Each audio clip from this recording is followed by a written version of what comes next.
It is another edition of Up to the Second College Football. I am David Nuño, the longest name on the internet, but we don't care. We love doing it for the Saturdays. We do it for the culture, and we've got a lot of great storylines going into this college football weekend 3. And Tony Barnhart, Mr. College Football, joining us. And Tony, I tell you what, I feel like with Alabama, it's like rinse and repeat, copy and paste. Whatever happens, it's the same result, and that's what we've seen so far.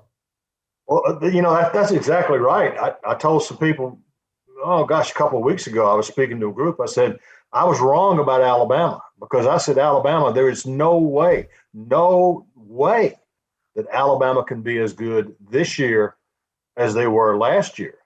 But you sit there and look at what they lost. They lost 10 draft choices, Heisman Trophy winner at receiver, leading running back in the history of the school, starter for the New England Patriots at quarterback. On and on and on.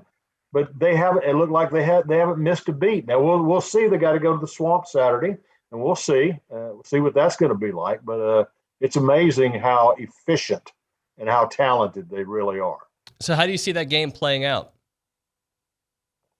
I think the numbers like 14.5. That seems a little rich in my mind. But and the Gators are going to be excited. I just think Alabama is so talented, and they play with such precision. I don't know that something like the crowd is going to have an impact on them. They seem to be immune, or they can block it out. So I like Alabama to win the game. I don't know if I like them to cover the 14.5, but I do like Alabama to win the game.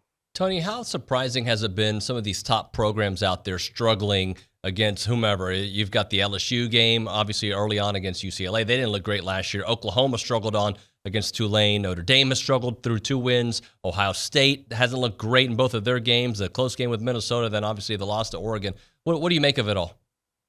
Well, I don't know if there's any trend that we can identify, but a couple of things. Some teams aren't as good as we thought they were, and I think the fact you mentioned Ohio State, the fact that Minnesota was able to run pretty effectively against Ohio State, somebody told me that should have been a key right there. Texas is a team that's not anywhere nearly as good as people thought they were. We all got fooled by their win over Louisiana. Arkansas just lined up and just blew them off the ball. So I think it's a matter of where you are as a football program. And some weeks you don't handle it particularly well. But some cases you got to play those games to find out the truth. And the truth is, hey, you're not that good. What about the team above your shoulder there, Georgia? Do you think they can win it all this year? I do. Because of the defense is one of the best defenses I've ever seen, and I've been following Georgia for a long time. The offense is going to come around. They did okay against UAB, 56 points, not too bad. And people forget how good Clemson really is on the defensive side of the ball. But now that Georgia's beaten Clemson, the rest of the schedule sets up really nicely. The tougher games at home, except for Auburn, got to go to Auburn on October 9th.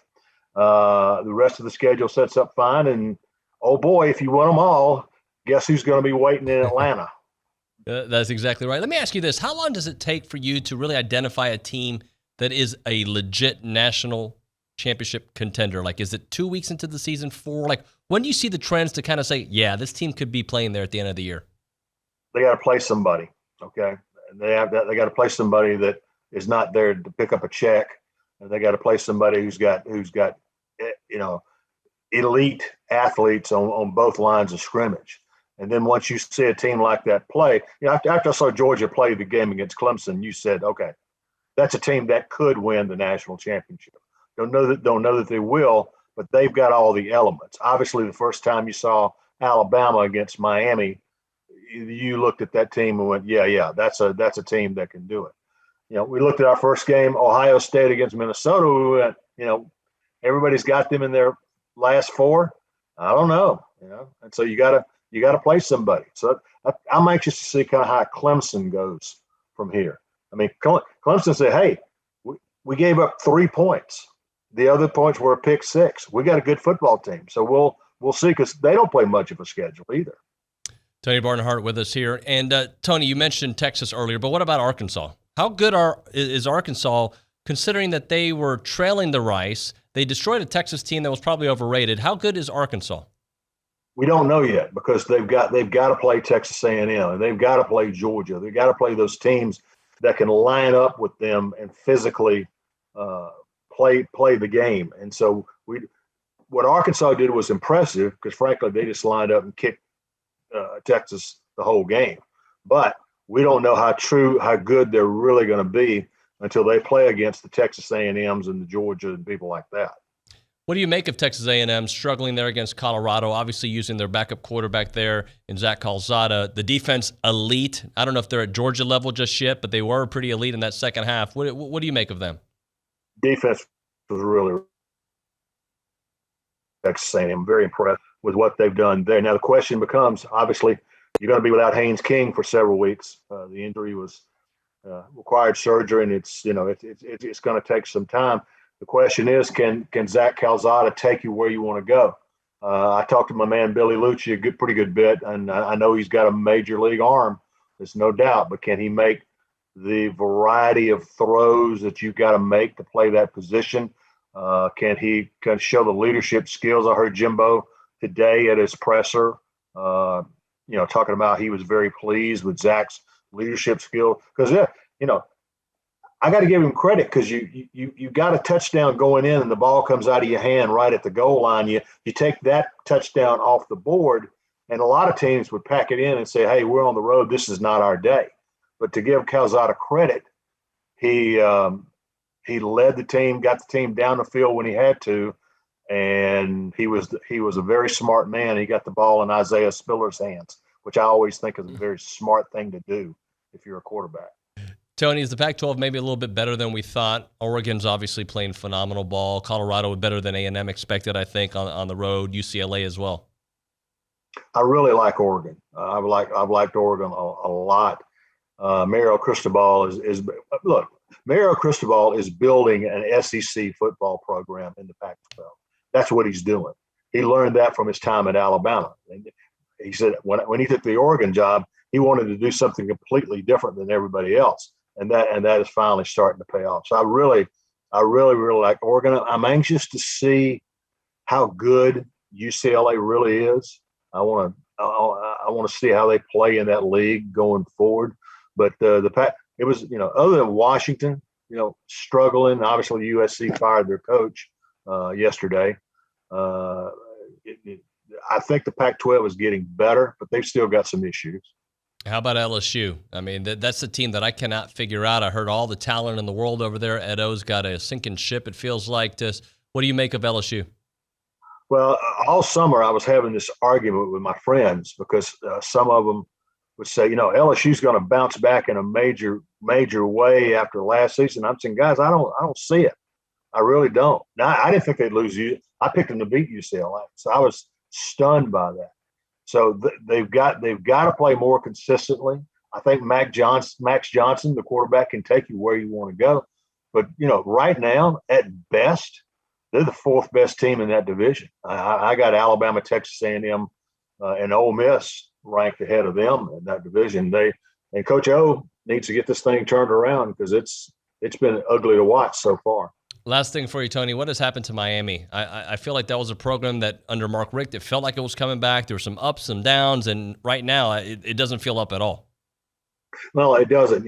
They kept saying if they could keep Derek King healthy at quarterback and they'd be all right. But you know what? There's a lot more to the game than just the quarterback. I mean, they look very, very average on both lines of scrimmage. The defense is, Manny Diaz took defensive play calling duties back, hoping to improve the defense. Well, it's a long way to go. North Carolina got beat by Virginia Tech, and so maybe that division has a little more depth in it than it's had in the past. But it really comes down to players. Miami's not going to be Miami again until they dominate South Florida in recruiting and get the guys they want. And guess what? It's hard to dominate South Florida in recruiting because everybody's recruiting there. Tony, we appreciate it, my friend. Thanks so much for joining us. We'll talk to you very soon. Okay, you bet. All right, guys, the big game everyone's talking about is obviously Florida hosting Alabama. Nick Saban and the guys doing what they always do. And it looks like Florida's trying to figure out their quarterback situation. We bring in Tony Tsoukalas from BamaInsider's TexAgsDavid.com, and also Adam Silverstein, OnlyGators.com. He joined us last week. Guys, thanks so much for joining us. Yeah. Thanks for having me on. Yeah, much appreciated. Happy to be back. Yeah, thank you, guys. Tony, we're going to start off with you. Another week passes, and another week where I think Nick Saban's trying to find reasons to be upset with his team. What did we learn this week from his presser? Oh, it was a big "I told you so" for Nick Saban because, all the whole week leading up to the Mercer game, he was basically getting onto his players for not really having that intensity during practice. And then they come out flat. I mean, look, after, scoring on their first 5 possessions against Miami, they didn't score in their first 2 possessions against Mercer, an FCS team. In fact, they went 3 and out on their opening offensive possession. So it was really a moment for Nick Saban to kind of tell his players, hey, this is what happens when you're not fully focused. Fortunately for Alabama, it happened against a Mercer team that probably didn't have a chance of beating them. So, it's probably the perfect warning or wake up call for Alabama heading into this, a lot more competitive game against Florida this week. Adam, let's talk a little bit about the Florida passing game. It's kind of been non-existent. Help me understand what's going on with Emory Jones and obviously Anthony Richardson as well, who's kind of banged up. Yeah, I like the nitpicks. Oh, Alabama went 3 and out once, like disaster, end of the world, Florida can't throw the damn ball. No, it's interesting. Quarterback competition is quarterback competition, and there's few universities where the position of quarterback has mattered more historically than Florida. And right now, there's not really a starting quarterback. I mean, Emory Jones has that job, but he hasn't yet passed for 200 yards in a single game. Anthony Richardson has shown so much massive potential, but Dan Mullen has spent most of the last week pointing out, well, he still is making a lot of mistakes that you guys just aren't educated enough about football to see that I do. So there's that old mantra, you have 2 quarterbacks, you have none. Florida has 2. Neither of them are throwing for a significant clip right now. The Gators, I think, are the number 1 rushing team in all of college football.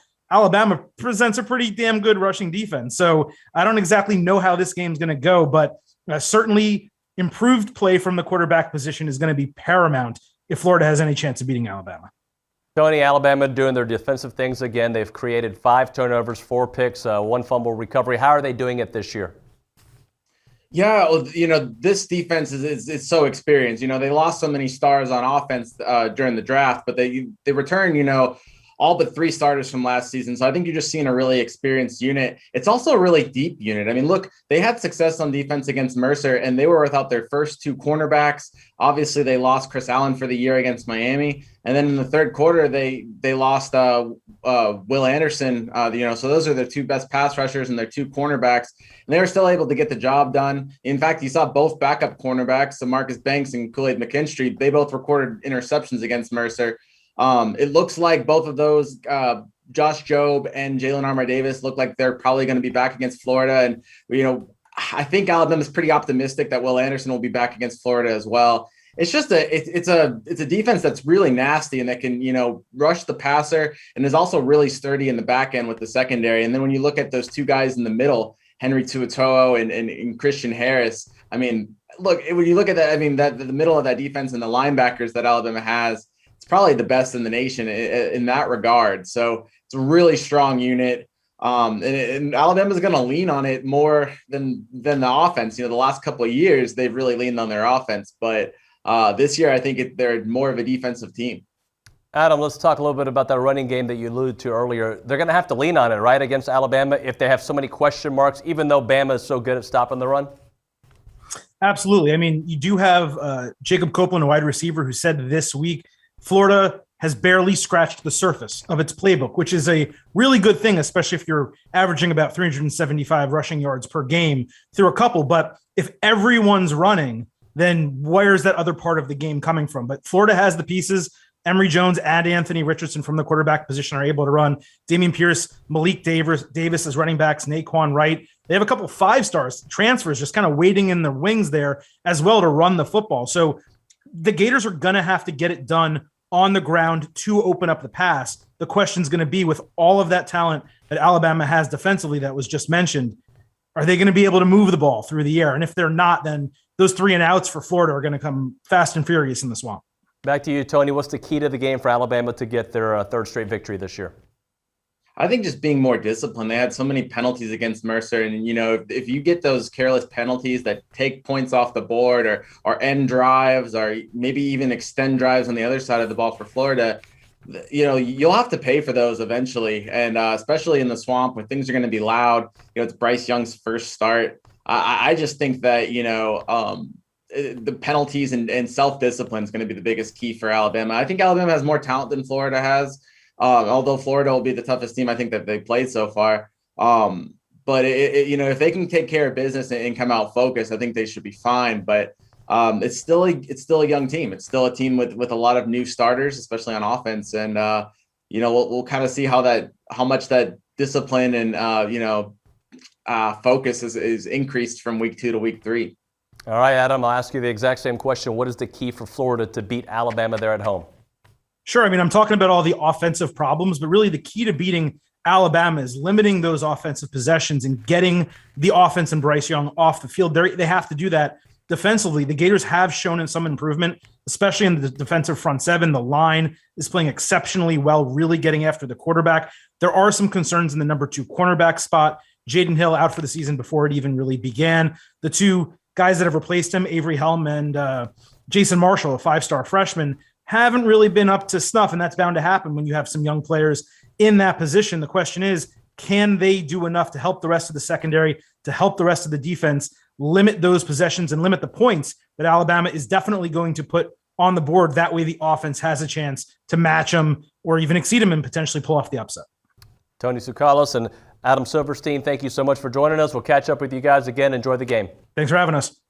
Yeah, thanks for having us on. All right, now it's time to get into some of the big college football storylines out there. We've got a big one in Georgia. What's going on with their quarterback situation? How's JT Daniels? Obviously, we're going to break that all down. We go to UGAsports.com publisher Radi Nabulsi. And Radi, I tell you what, man, this South Carolina game, we've got a couple of quarterbacks that we don't know who's going to be out there. And I hate to say this because I'm a big fan of South Carolina. I love their fan base over there. They remember they were going 0-11 and still selling out their stadiums, and then they started getting 10-win seasons. And it's just that program's been through a lot, but breaking in a new coach with the defections they've had, it's going to be tough facing this Georgia team right now. I don't really think it matters who Georgia lines up at quarterback because you got to stop the run. And the way they've had receivers running wide open all last week against a good UAB team. This is a very good UAB team. Don't be confused about that. Georgia made them look bad, but that's a tough team. I don't know that anybody can stop them right now. So JT Daniels has that oblique issue. We broke the news on Tuesday that he had a slight issue there, but we said, look, we're told he's going back to practice. He'll be fine. Or we said, okay. Then Wednesday's like, well, Carson Beck's getting snaps with the number 1. So I'm like, okay. By Friday, we were predicting that Stetson Bennett was going to be the starter. We were the only ones to say that. Everyone thought we were I was told we were smoking dope or belong in the sane asylum. There's a fun back and forth on Twitter there. But the thing is, Stetson Bennett did the same thing last year when a starter went down. That first game against Arkansas, Dwan Mathis was not having a good day. Stetson Bennett came in, saved the day, and then beat a ranked Auburn team, a ranked Tennessee team, won you a bunch of games, had a lead on Alabama at the half. Got hurt against Florida. So Stetson Bennett has won you SEC games before. So it doesn't matter what happens with Georgia this week at the quarterback spot. If Stetson Bennett goes out there, he's going to beat South Carolina. If JT Daniels is healthy, he's going to beat South Carolina. It's not a good year for Shane Beamer in the SEC right now. So here I was going to ask you about Georgia finding their offense, and I'm like, but they played UAB. You're telling me that was a pretty good game there, just Georgia just was too good. Yeah, and I'm not trying to be a homer in it, but let's look at what UAB has done. They beat Jacksonville State. They blanked them 31-0. Well, what did Jacksonville State do this past weekend? Beat an FSU team. So I'm just saying that this is a team, they might get 10 wins this season. So this is not – and, I mean, when I think of UAB, my first thought is this is the program that canceled football. They can't be any good. But I was walking around on the field before the game looking at that defensive front, that offensive front. There's some big boys out there. So this is a good team. Georgia – I hate to say it, but they're probably as good as South Carolina. This is right now. This is a tough UAB team. They got exposed, and their secondary got exposed right off the bat because they loaded up to stop Georgia's run. And Georgia had not shown that they could be a vertical threat. So what do you think of when you think of Georgia? You think of those 3 5-star tailbacks and all those offensive linemen who are 4 and 5 stars. You think they're just going to run it down our throats. So you load up to stop that. Well, then you leave one-on-one with Brock Bowers, the freshman tight end, who's one of the fastest tight ends in the nation. You leave Arian Smith, a track guy. This is a guy who runs a 10.13 100-meter dash, qualified for the SEC 100-meter championship. You leave him one-on-one on a go route, all you got to do is just throw it far enough, and you'll have a touchdown. So UAB is good, but this Georgia team is pretty lights out as they stand now, and they're only going to get better. All right, let's talk about that defense. We know how great they are. We saw it week 1. We saw it week 2. How good is this defense overall? This is the best defensive front I've covered in a long time. I go back to Richard Seymour, Charles Grant, guys like that. I've been doing this since '93. Jalen Carter and Jordan Davis, those 2 guys in the interior, those are definitely first and second round picks right off the bat. And then they got 2 edge rushers that I want people to think about when you think of Adam Anderson and Nolan Smith. These are guys who at outside linebacker, that jack position, sometimes hand up, sometimes hand down, they run a sub 4.6 40-yard dash, at their size. They get into the backfield. They create havoc. Georgia has questions in its secondary. They have Darian Kendrick, the transfer from Clemson, who was their top cornerback. He's pretty good. But on the other side, they have a redshirt freshman in Keely Ringo. So they're very short and very short of depth in the safety spots because you have 2 scholarship guys backed up by a walk-on. So Georgia's secondary is questionable. And so far, they're doing fantastic. 3 picks this past week, pick 6s. They haven't given up touchdowns. But a lot of the success of that secondary is based on the fact that front 7 is, they had 7 sacks against Clemson. They had sacks and pressures all against UAB last week. This is a team that has not given up a touchdown. So they're pretty lights out. It's probably one of the best defenses I've seen. And they're tough to attack. Right now, they're really tough to attack because you can't get your quarterback set up to take advantage of maybe some of that inexperience in the secondary.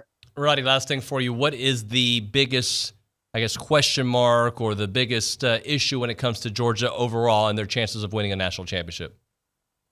To me, it's getting the right people in the right spots. They're still working on that offensive line. Having Tate Ratledge, who was their right guard, go down right in that first series against Clemson.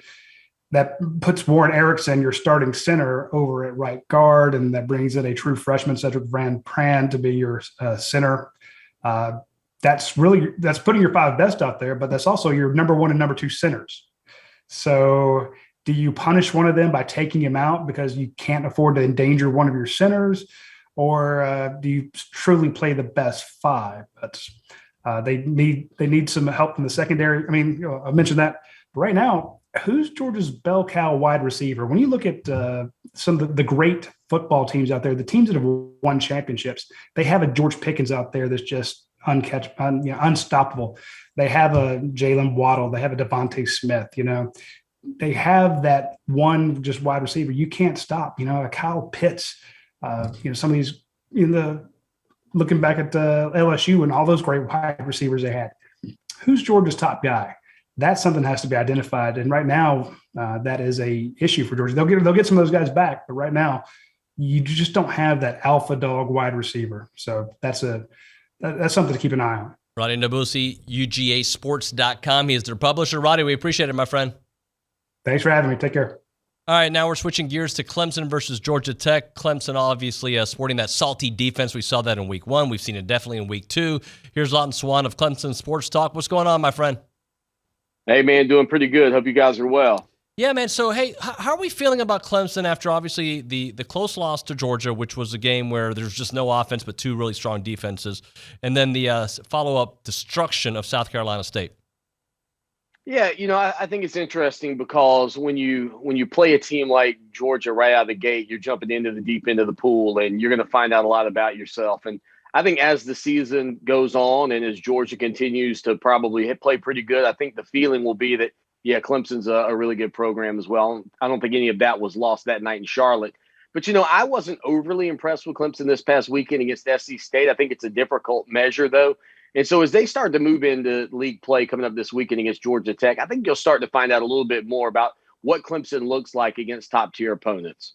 All right, so 29 straight home victories there. What has been the recipe to get those done?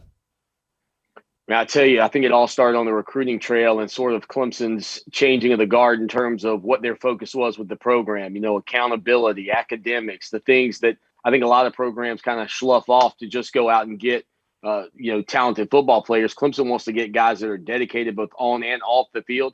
And I think because of that, Clemson's done a good job of being able to bring in guys like Trenton Simpson, who was a 5-star kid, certainly didn't fly under the radar by any means.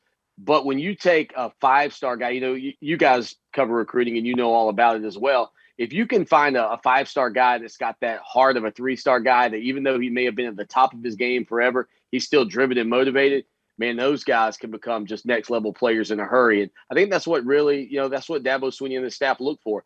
They look for those guys that are so driven on the field, even at the 4- and 5-star level, that they don't have too many, quote, misses on the recruiting trail. Lawton, are you feeling better offensively about what you saw from Clemson last week? Again, it's a different barometer when you're taking on Georgia and you're taking on South Carolina State, but did you see some signs to be excited about? I think there's some things that you did see. I mean, they were able to move the ball around to several different wide receivers and get some of the young guys like Bo Collins involved, who I think has a chance to be a playmaker early on in his career. And, I think, too, you saw another pretty good week from Joe Ngata. Ngata's a kid out of Folsom, California, who has come all the way across the country and last season was banged up all year long. And to get him out there in the mix with he's got the prototypical NFL build. So you add Ngata, you add Justin Ross, all of a sudden if E.J. Williams, who has a little bit of an injury with his thumb, but is going to try to play through it. You start to get all those pieces going for Clemson offensively, and I think you feel a lot better about it. But I think DJ Uiagalelei still got some things to adjust to the game. I asked him about that this week. I said, DJ, what is the difference of having to be the guy versus being the guy that's behind the guy in Trevor Lawrence? And he said, I know that I've got to go out there every weekend and perform. I know that it's me and there's not somebody else there. And so I think the weight of that is probably a part of this. And, I also asked Dabo Swinney about it, and he told me, he said, look, these guys aren't robots. And people have to remember that. This isn't a video game. These are young men that are growing, and they're going to make mistakes. They're not going to be perfect. And I think that's one of the big things that I think we'll hopefully continue to see from DJ is just settling in to recognize that he doesn't have to be perfect first off, and that Clemson can still do a whole lot with the weapons that are around him if he just sits back, relaxes, and kind of lets the game come to him. Lawton, do you expect for Georgia Tech to stack the box and make DJ beat them? I mean, I think I'd certainly try it, but Clemson's got enough weapons on the outside. I think this game again is going to come down to probably Clemson's defense, who hadn't given up a touchdown this season, and whether or not Georgia Tech can put enough points on the board to keep it close. I mean, a year ago, Clemson throttled them 73-7, so they'll have a little revenge factor on their mind. But this game being in Death Valley and all the weapons that Clemson has, it's hard to imagine Jeff Collins' bunch is able to keep it close. But the good news, I think, for Clemson is you still get a couple of games. I kind of said, and I'm sure people listening will say, what do you mean top-tier competition? When I say that, I mean you're going up against Power 5 opponents. And I think that's what's important for Clemson the rest of the way is just to continue to play well against all your P5 remaining teams on the schedule. And then, just let the chips fall where they may when it comes down to the end of the year in the college football playoff. Last thing for you, you touched on the defense. They've only given up 6 points this year. How have they come together so quickly? I mean, is it because Georgia, even though they were hurting, they still have a powerful offense. How have they done it so far through 2 games? I think the fact that you've got these super seniors, guys who have been around the program for so long, like James Skalski and Nolan Turner, who hasn't played yet. Nolan Turner hadn't played yet.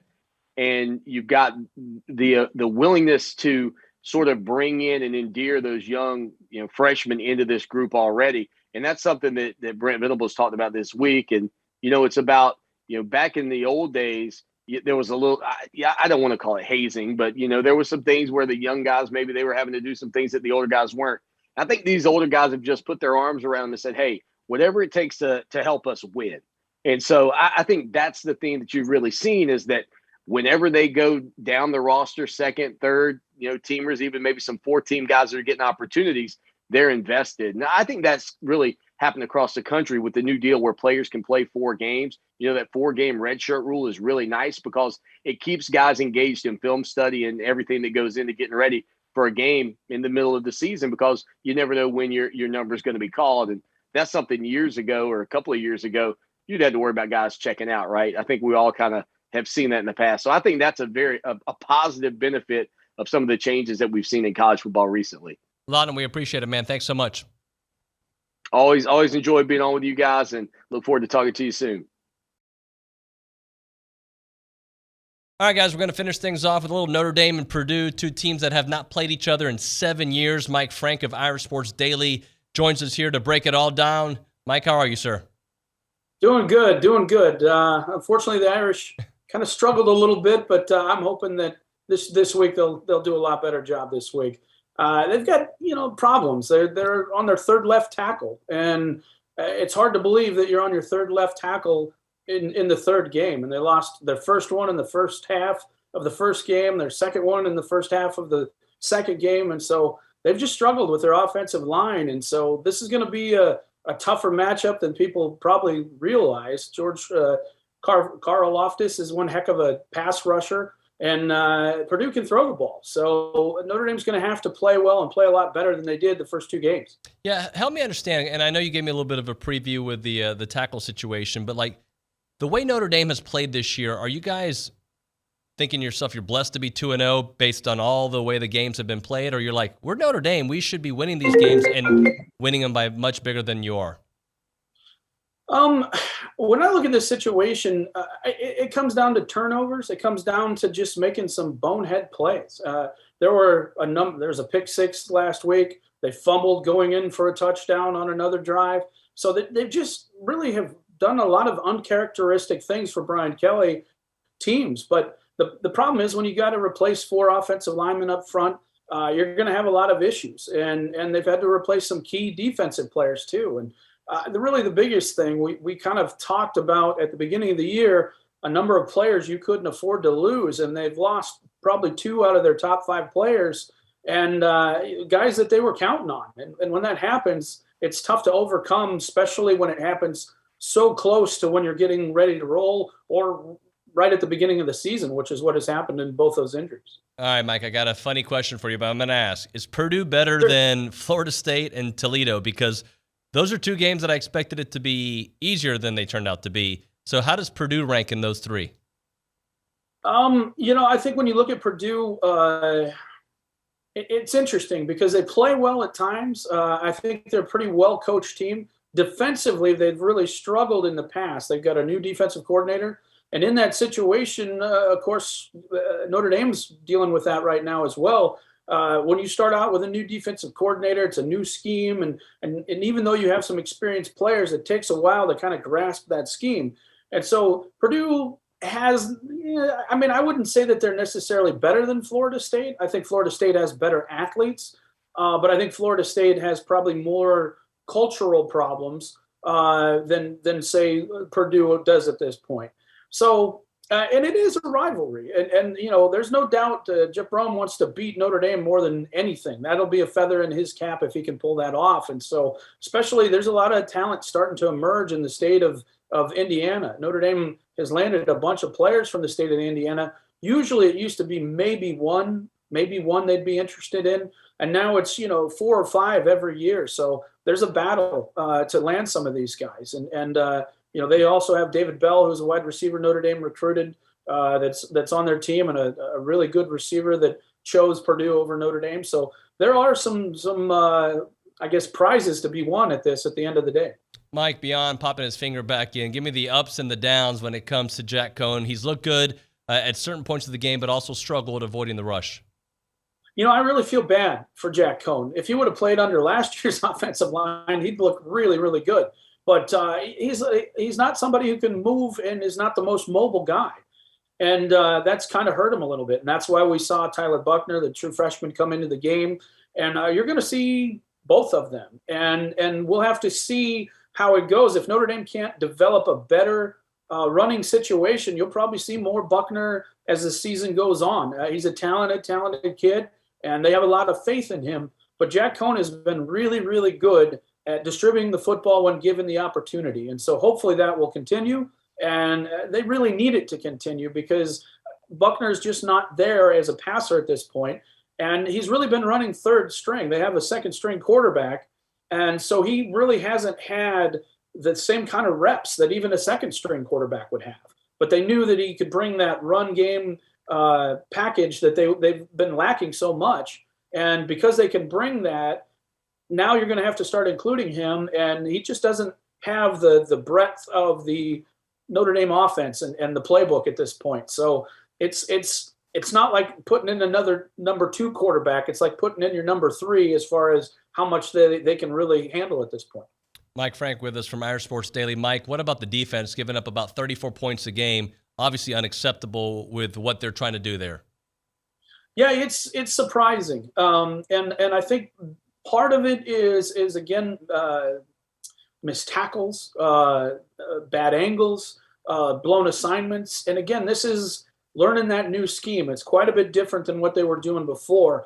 Clark Lee ran kind of a bend, don't break, let's make them work for it down the field, and then we'll try and hold them out of the end zone. And it was very effective. And this is much more of an aggressive situation. And when you are aggressive, if you're not sound and you're not a great tackling team, this kind of stuff is going to happen. But the thing that bothers me most, and I've mentioned it a number of times, is when Notre Dame's offense finally got things going, they just couldn't shut them down defensively. At Florida State, they were up 18 points, give up touchdown, field goal, and then you're in overtime. And in this particular last game, Notre Dame went up 24-16. They give up a touchdown. Notre Dame scores again. They give up another touchdown. And you can't have that against Toledo or against a team like Florida State if you're hoping to do that against Wisconsin or North Carolina or Virginia or some of these other USC, Stanford, some of the other teams that are left on their schedule that are going to be a little bit more challenging than Florida State and Toledo.